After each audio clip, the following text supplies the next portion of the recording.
ജോസ്ന മരിക്കുന്നതിന് മുമ്പ് 5 അക്കൗണ്ടിൽ കൂടി ലക്ഷക്കണക്കിന് രൂപ പിൻവലിച്ചു എന്നാണ് വാർത്ത വരുന്നത്.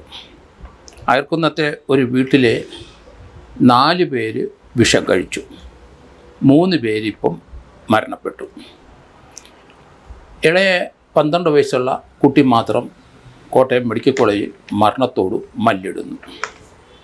അയർക്കുന്നത്തെ ഒരു വീട്ടിലെ മറ്റപ്പള്ളി ചിറപ്പുറത്ത് എന്ന വീട്ടിലെ തോമസ് എബ്രാഹിം 50 വയസ്സുകാരനും ഭാര്യ ജോസ്ന 41 വയസ്സ്, മരിയ തെരേസ 17 വയസ്സ്. ഇവരെ വിഷം കഴിച്ച് ഇവരെ ഹോസ്പിറ്റലിൽ അഡ്മിറ്റായി. 3 പേരും മരിച്ചു. 3 പേരെ മൃതദേഹം പോസ്റ്റ്മോർട്ടം ചെയ്തു. അവരുടെ മരണത്തിന് മുമ്പ് പോലീസ് അവിടെ എത്തി അവരുടെ 3 പേരുടെയും മൊഴി രേഖപ്പെടുത്താൻ സാധിച്ചു. വ്യത്യസ്തമായ രീതിയിലാണ് 3 പേരും മൊഴി കൊടുത്തതെന്നാണ് ഇപ്പം വരുന്ന വാർത്തകൾ. എന്തുകൊണ്ടാണ്, എങ്ങനെയാണ് ഈ കീടനാശിനി കഴിക്കാനുണ്ടായ സാഹചര്യം, അല്ലെങ്കിൽ അവരെങ്ങനെ കഴിച്ചു, ആര് കൊടുത്തു, അങ്ങനെയുള്ള കാര്യത്തെപ്പറ്റി വ്യക്തമായ ഒരു തീർപ്പ് പോലീസിന് ഇപ്പം കണ്ടെത്താൻ കഴിഞ്ഞില്ല. കാരണം 3 പേരുടെയും മൊഴികൾ വ്യത്യസ്തമായിരുന്നു എന്നാണ് ഇപ്പം ക്രൈം ഡിറ്റാച്ച്മെൻറ്റ് പോലീസ് പറയുന്നത്. തോമസ് എബ്രാഹത്തിന് 50 വയസ്സേ ഉള്ളൂ. സാമ്പത്തിക ഇടപാടുകൾ ഭാര്യ നടത്തിയിരുന്നു ജോസ്ന. അവരൊരു കടയിൽ പോയിക്കൊണ്ടിരുന്നു എന്നാണ് പറയുന്നത്. അവിടെ ചില അക്കൗണ്ടുകളൊക്കെ ഉണ്ട്. ഇവർക്ക് 5 ബാങ്ക് അക്കൗണ്ടുകൾ, വ്യത്യസ്തമായ ബാങ്ക് അക്കൗണ്ടുണ്ട്. മരണത്തിന് തൊട്ട് മുമ്പ് അവർ അവിടെ ഇവരുടെ ബാങ്കിൽ നിന്ന് ചെക്ക് കൊടുത്ത് പണം വാങ്ങി. ആ പണം എവിടുന്ന് വന്നു എന്നറിയത്തില്ല. എങ്കിലും ഇവർക്ക് ചില ചിട്ടികളൊക്കെ ഉണ്ടായിരുന്നു. അതിൽ പലരും പണം കൊടുത്തിരുന്നു എന്നാണ് വരുന്നത്.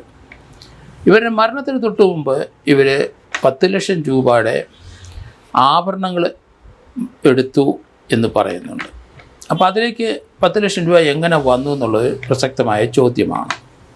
മറ്റു ചില കാര്യങ്ങൾ, ഇവർക്ക് ബാങ്കിലെ 5 അക്കൗണ്ടിൽ ഇവരുടെ മരണത്തിന് തൊട്ട് മുമ്പ് അവിടെ ബാങ്കിലുണ്ടായിരുന്ന പണങ്ങളെല്ലാം പെട്ടെന്ന് ചെക്ക് ഉപയോഗിച്ച് മാറ്റിയെടുത്തിരിക്കുന്നു. അതാരാണ് മാറ്റിയെടുത്തിരിക്കുന്നത്? വളരെ ദുരൂഹമായ കാര്യങ്ങളൊക്കെയാണ് പുറത്തേക്ക് വന്നുകൊണ്ടിരിക്കുന്നത്. കൂരപ്പട മറ്റപ്പള്ളിയിലെ അവിടുത്തെ പള്ളിയിലെ 3 മൃതദേഹങ്ങളും കഴിഞ്ഞ ദിവസം അവിടെ പള്ളിയിൽ കൊണ്ടുവന്നു. നാട്ടുകാരെല്ലാം കൂടി അവിടുത്തെ ഓഡിറ്റോറിയത്തിൽ പൊതുജനങ്ങൾ ആ മൃതദേഹങ്ങളെല്ലാം ദർശിച്ചു. അതിനുശേഷം പള്ളിയിൽ അടക്കുകയും ചെയ്തു.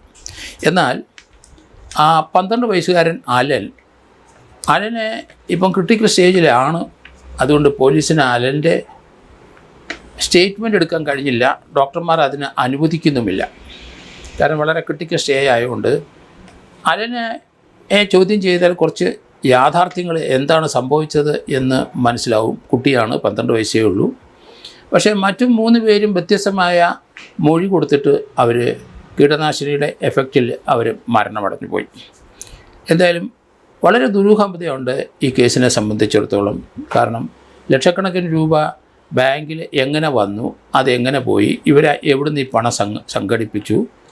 ഇവരുടെ മരണത്തിന് തൊട്ട് മുമ്പ് ഇവർ 10 ലക്ഷം രൂപയുടെ സ്വർണ്ണാഭരണങ്ങൾ ബാങ്കിലിരുന്നത് ഇവരെടുത്തു എന്നും വരുന്നുണ്ട്. ഈ ഇടപാടിൽ നിന്ന് പണം ചിലർ കൈപ്പറ്റിയതായിട്ടും വാർത്തയുണ്ട്. എന്തായാലും വളരെ ദുരൂഹമാണ് 3 പേരുടെയും മരണം. അത് കീടനാശിനി ഉപയോഗിച്ചാണ് മരണം എന്നുള്ള കാര്യത്തിൽ യാതൊരു സംശയമില്ല. ഇളയ ചെറുക്കൻ 12 വയസ്സേ ഉള്ളൂ. അയാൾ മരണത്തിനോട് മല്ലിട്ട് വരികയുമാണ്.